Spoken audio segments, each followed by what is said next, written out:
जय हिंद मित्रों। भारत देश का निर्धन व्यक्ति, गरीब व्यक्ति अपनी सरकार से क्या पूछता है, 4 लाइनों के माध्यम से हम आपसे बताने का प्रयास करेंगे। किस्मत में कोई रंग क्या धानी भी लिखा है, किस्मत में कोई रंग क्या धानी भी लिखा है, बस हल्फ ही लिखे हैं के मानी भी लिखा है। किस्मत में कोई रंग क्या धानी भी लिखा है, बस हल्फ ही लिखे हैं के मानी भी लिखा है।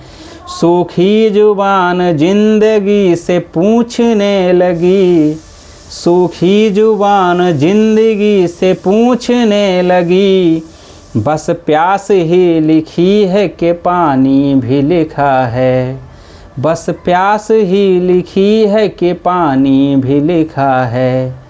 एक अपने ही देश का निर्धन व्यक्ति जो सरकार से पूछता है कि आखिर हमारे जीवन में भी कभी उजाला आएगा या नहीं आएगा। बड़े बड़े एक बार व्यक्ति कोई नौकरी पा जाता है तो फिर उसके परिवार को क्या है कि ठीक है भैया, अब आप संपन्न हो गए, अब अगले गरीब को मौका दिया जाना चाहिए, उसको उठाओ, ताकि ऐसे अगर आज ऐसा होता तो 75 साल बाद देश की काफ़ी हद तक गरीबी ख़त्म हो चुकी होती। लेकिन हमारे यहाँ क्या है, एक व्यक्ति नौकरी पा गया, फिर उसका बच्चा पाएगा, फिर उसका बच्चा पाए, ऐसे ऐसे क्या होता है, गरीब तक सुविधाएं पहुँच ही नहीं पाती हैं। फिर उसके बाद वो एक गरीब का जो लड़का होता है, सब्जी बेचने वाले का, रिक्शा चलाने वाले का, उसके क्या शब्द हैं 4 लाइनों के माध्यम से। मुझको न रोकिए न ये नजराने दीजिए। कई बार मंत्री सांसद विधायक जब बाढ़ आती है, वैसे कोई आपदा आती है तो जाते हैं 2-4 हज़ार पकड़ा देते हैं उनको, गरीब बच्चे को, ले भाई।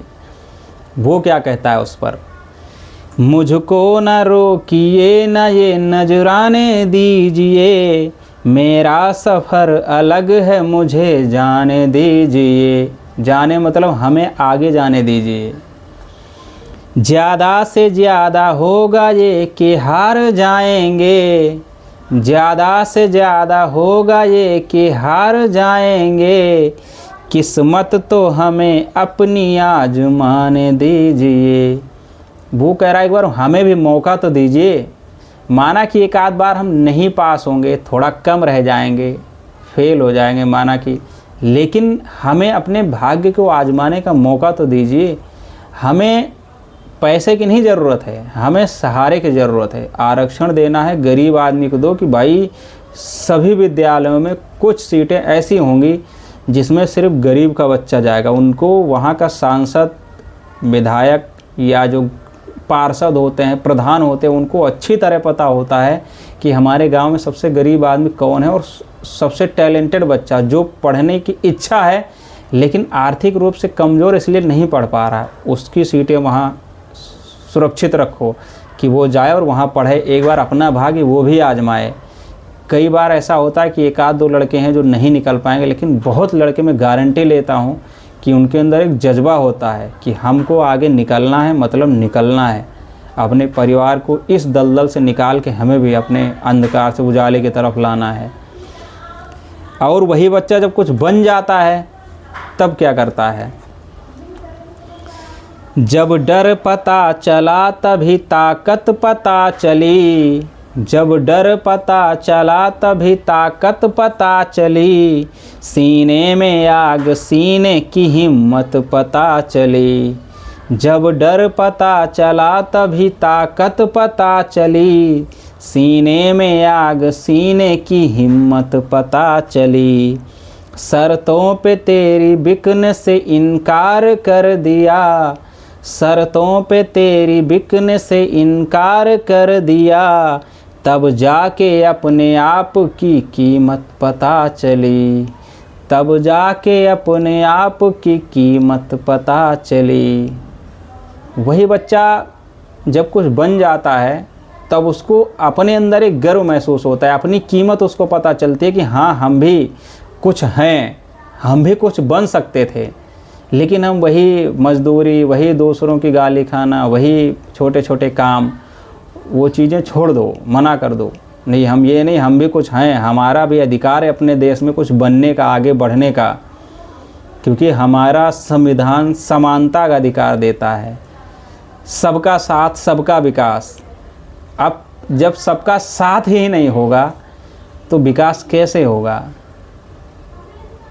जो आज भी हैं, सिस्टम ऐसा हुआ है कि गरीब आज भी वहीं पड़ा हुआ है, वो गरीब से और गरीब, क्योंकि महंगाई इतनी बढ़ रही है कि वो गरीब से और गरीब होता जा रहा है।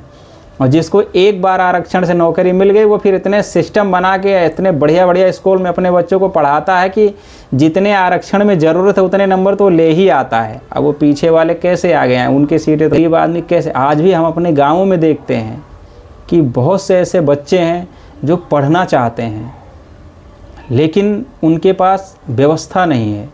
आज आरक्षण में क्या होता है कि हम देखते हैं कि 300 नंबर पाने वाला आदमी डॉक्टर बन गया, मास्टर बन गया, लेकिन जो आरक्षण से बना हुआ है वही अपने बच्चे को उसमें नहीं पढ़ाएगा। वो अच्छा जो बढ़िया टैलेंटेड है, जिसके 500 नंबर आए हैं, उनको प्राइवेट वाले ले लेते हैं कि तुम भाई हमारे पास आ जाओ। वही व्यक्ति जिसको आरक्षण मिला है अपने बच्चे को आरक्षण वाले स्कूल में ना पढ़ा करके वो प्राइवेट स्कूल में भेजता है। सरकारी आदमी सरकारी स्कूल में क्यों नहीं भेजता अपने बच्चे को? नहीं, उसको पता है कि यहाँ का सिस्टम क्या है और प्राइवेट स्कूल का सिस्टम क्या है। वही सरकारी आदमी अपने किसी रिश्तेदार का या घर परिवार का, सगे संबंधी का इलाज सरकारी अस्पताल में बहुत कम कराएगा, वो प्राइवेट अच्छे हॉस्पिटल में कराएगा। उसको पता यहाँ बढ़िया बढ़िया डॉक्टर होंगे। इस सरकारी में तो फिर वही हैं, ये तो आप समझ सकते हैं। तो ये चीज़ें हमारे यहाँ टैलेंट की कमी नहीं है, कमी है उनको मौका देने की। हमारे यहाँ चाहे आर्थिक रूप से कमज़ोर हो, चाहे कोई दिव्यांग हो, नहीं, उसमें उसकी गलती नहीं होती है। हमें सबको साथ में लेके चलना है। हमें एकदम नीचे स्तर पे सोचना है कि हमारे यहाँ प्रतिभा उभारने की ज़रूरत है, दबाने की ज़रूरत नहीं है। लेकिन कुछ ऐसे सिस्टम बना दिए गए आरक्षण का कि हमारे यहाँ दबा दिया जाता है उनको, तो ये चीज़ें नहीं होना चाहिए। तो आप सभी से अनुरोध है कि इन चीज़ों के खिलाफ़ जो गलत है उसमें आपको आवाज़ उठानी चाहिए। जय हिंद।